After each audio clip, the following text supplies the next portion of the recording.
All right, wait. Do you have someone? Yes. Recording with us? Okay. You start. Okay. Good evening, ladies, gentlemen, and others. My name is Andres, and today we are here to discuss about the conditions that people have to live inside different prisons around the world, and how can this affect the communities and societies. So for today, we have brought two teams. The one that stands for the prisoners' rights and advocates for better prison staff and facilities, and on the other hand, we have the pro-justice team, advocating for the current state prisons operating and applications of justice inside these facilities. I would like to begin by thanking both parties for coming, and now we will proceed by presenting the members of both teams. Let's begin with the prisoner rights teams. I'm Adriana, and we're gonna defend the prisoners' rights.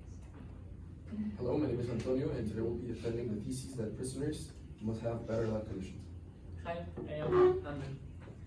What's up? Okay, so thank you, and now the pro-justice, please present yourselves. Oh, I'm Mario Gonzalez, and I'm decided for justice to have better security. Yeah, my name is Mauricio Bellan, and likewise I am here to defend the idea of justice and how criminals should be treated. Hi, my name is Sergio, and I'm part of the team Pro Justice. All right, thank you. Now, without further ado, let's begin with the initial statements. Each team will have 2 minutes to present their initial arguments, and then we will begin with the question round, where both parties can counter-argue a statement their counterparty states. So let's begin with the pro-justice team. Okay, well, first of all, criminals put in jail are there for a reason, okay? If someone commits a crime, it has to be punished. That's the logic of all the things, no matter what.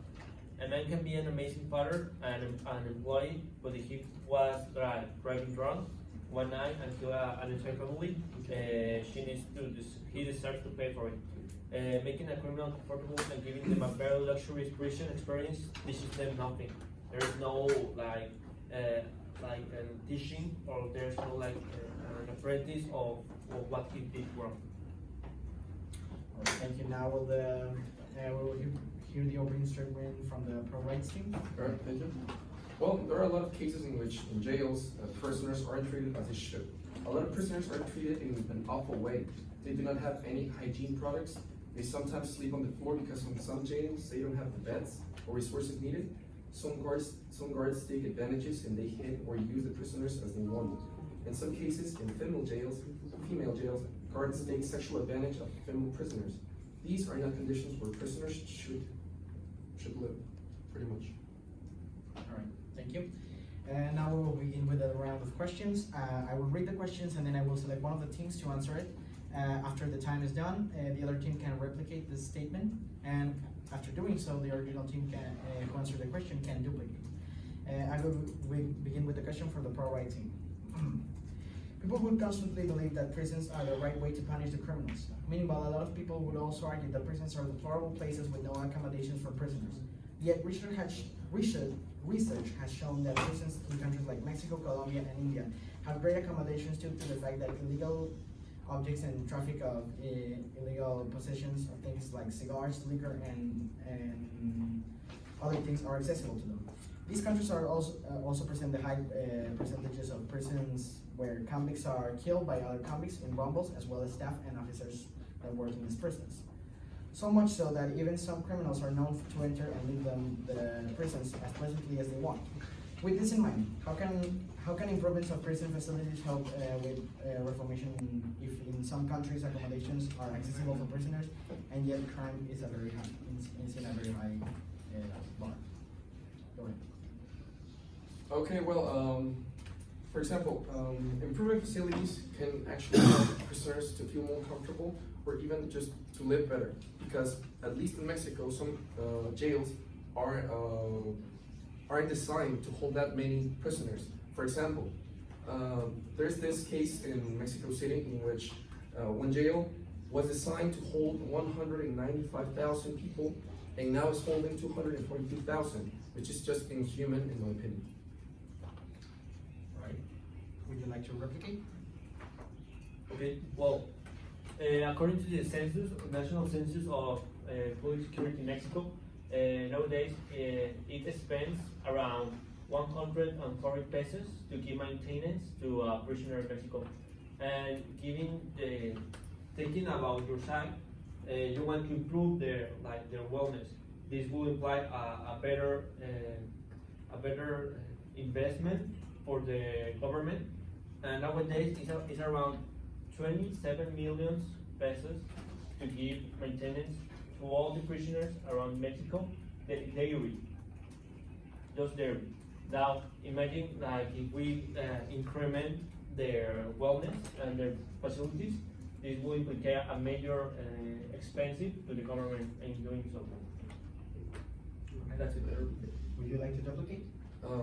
Yeah, can I use another argument in order to? Go ahead. Okay. Well, you're talking about that they've been spending lots of money in order to improve the living conditions of the prisoners. Well, this is not true. I mean, according to BBC News, some prisoners must pay in order to get luxuries such as sleep while lying down, to take baths, or even avoid beatings. So how can you say that all these spendings are actually giving some benefit to the prisoners? Yeah, that's it. All right, thank you both. Now the next question is for the pro-justice team. In countries like Sweden, Norway, and even Venezuela, prisons have shown great improvements of accommodations and reformations to help adapt prisoners to fulfill their human needs. But these prisons are also known for being educational centers that have even better facilities than some public schools. This has caused massive drop in criminal cases on those countries. Yet, when they were proposed, the general public disagreed greatly with the creation of these prisons. Now, those are great examples of criminal justice improvement for the world. With this in mind, how can containing the current state of facilities of prisons around the world guarantee the justice system to work and help communities to be safe from criminals or criminals being released? Well, obviously, this system being proposed could work in many places such as like Sweden and Norway, because those places are known to have not only a low crime rate as it is, but also very non-corrupt governments. Because the governments are very, very well established, and the people are usually very in favor of whatever is happening there. However, if we were to do the same thing, say in Mexico, the results would not be the same. You wouldn't be able to just establish a system that works on education and rehabilitation. Imagine like an organized crime group somewhere like the US or here, just goes in, is sent to prison, and is try to be treated in such a way to like improve their person or whatever. Like, of course, they're gonna just laugh. Imagine that you're a member of the mafia and they tell you like, okay, we're gonna tell you how to be a better person. They're not gonna care. They're just gonna be like, okay, cool, and they're gonna get out of prison whenever they can because the government itself would be corrupt. They're gonna get early parole and then they will continue doing the same crimes. Okay, would you like to replicate? Yeah. But you said that they are not gonna want to be a better person, but still that doesn't mean that they should sleep on the floor and do not get food. That doesn't mean that they do not have the right to have respectable quality of living in that area. So dignity is one of the rights of the persons, and they have to be respected if they're human rights. Would you like to duplicate? Yeah. If you're already talking about rights, many criminals already violated some rights in some way, whichever right that may be. And so it's kind of, it doesn't make a lot of sense to just say, well, prisoners should be respected and the criminals should have their rights when they just violated another person. All right. Thank you both. Okay, final question for both teams. There's plenty of evidence that here in Mexico, cartels almost run the prisons as part of their businesses. This is also proven by the easy access of contraband and commodities for the prisoners who ask for some. This has caused during riots inside of prisons that many prison staff members and police force to die, as well as other prisoners. Yet prisons in places like China, where the state controls completely the prison facilities, have shown a clear violation of human rights, such as torture, hard labor, organ extirpation, etc. Yet, those prisons also show facilities which accommodate for the prisoners' needs, like education, arts, music, good meals, etc. With this in mind, how will any of your suggestions help to guarantee a safe environment where prisoners are both complete completing their sentence and being treated in a decent human way, and keep staff from being attacked by prisoners and prevent them from escaping prisons like the drug lord El Chapo did back in 2015, even though he was in a max security cell and he got many accommodations anyway. Let's begin with the pro-justice. Well, I think that investing in the facility itself, the government can do this very easily and make sure to have many guards at once, since there is more strength in numbers. Obviously, we all know that human torture is very bad, but it will not be needed with a strict set of guards and a prison that does not allow any kind of misbehavior. Punishment could be given by taking away certain privileges the prison gives to the convicts, like visiting rights or jobs when within the same prison. Guards can be allowed to have tasers with them for some sort of like alliances, and if somehow the security cuts them, they can be the staff can also be punished. Okay. Now, the pro-rights, same question, please. Okay, having strict guards is a good thing, but just if they have taken some tests to check mentality or other things that can affect the way guards see the prisoners. It will be pretty good if government or people invest in jails so they can have like society classes to tell or expose prisoners the way they should live when they are taking part of society. Yeah, however, there are some punishments that are being applied in jails that aren't human. They shower with them with a hose with cold water. They hit them hard because of something they did or fight that they were involved in. So the punishments that should be applied should be like getting prisoners with that attitude in jails apart, so they are alone and they think about their actions. They could have had an amount of classes they must have, and every time they act in a bad way, they will have to attend more classes. You cannot fight violence with more violence because you create a more difficult ambient to society. Okay, would any of the parts like to replicate the argument of the counterpart? Yeah, just very quickly, the comment of you cannot fight fire with fire. Most governments in some way have to establish that system because many times it's how it works. Imagine a police car sees that a person is speeding. It's a zone that is 50 kilometers per hour and a person went 80. If the cop car chooses to go at 50, they're not gonna catch them. The only way to fight the fire is by the police car itself breaking the law to try to catch them. So many times the only way to have any possibility really to do it is by doing that. The same thing with the prisoners. If a prisoner is, there's a difference if there's a prisoner who accidentally did something, but if a person willingly did a very bad deed, you cannot just take the rights away like that. Sure, go ahead. For example, you said that if a person accidentally speeds up and ends up in jail, do you think that he deserves the same bad treatment, like not getting to sleep well just because by accident he's speed over 50 miles per hour? I think those cases should be revised, and those are the ones that need to take classes so they could be a better person when they go back to society. Both things have used the replicate, so now thank you both. And now, before you get excited first, I would like to remind you that there's different situations for each case. It depends on the crimes committed, where they're going, either state penitentiaries, federal prisons, or just night in the local police jail.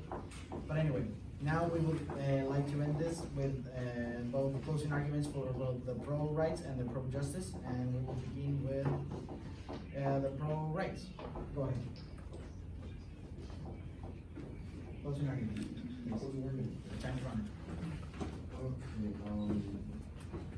I mean, prisoners, just as us, are humans and deserve better life conditions, period. Why? Because, I mean, even though they committed they did some bad stuff, they cannot be treated with the exact same, like the exact same way they acted, because that's just an endless cycle in which no justice will be found. I think that's it. Okay. Pro justice. Okay, well, if you wanna be like justice, when you like for the still living, you got tickets, you will not go to jail. If you got too many, you go to jail for only like 5 years, 10 years. It's more like people who kill someone. You talk about rights. Well, these people just kill someone or rape someone or kidnap someone. So they are violating other rights, and now you don't want to violate their rights. They're just saying to have the best. We understand why people will want to wait for the rights of prisoners. Given the right conditions, that might be the best and the best alternative for prisoners to follow in order to avoid further crime. However, in order to follow that model, certain requirements must be met to ensure that it works and the prisoner do not abuse the system. Most societies simply require the extra security to ensure justice and prevent further crimes. Treating a criminal like a criminal puts them in their place, especially in societies where crimes are normalized. Okay. Well, thank you both. And now I will give a verdict, and this is my verdict.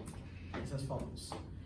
Both teams are at the beginning. At the beginning, they gave me very good arguments about the situation they're defending.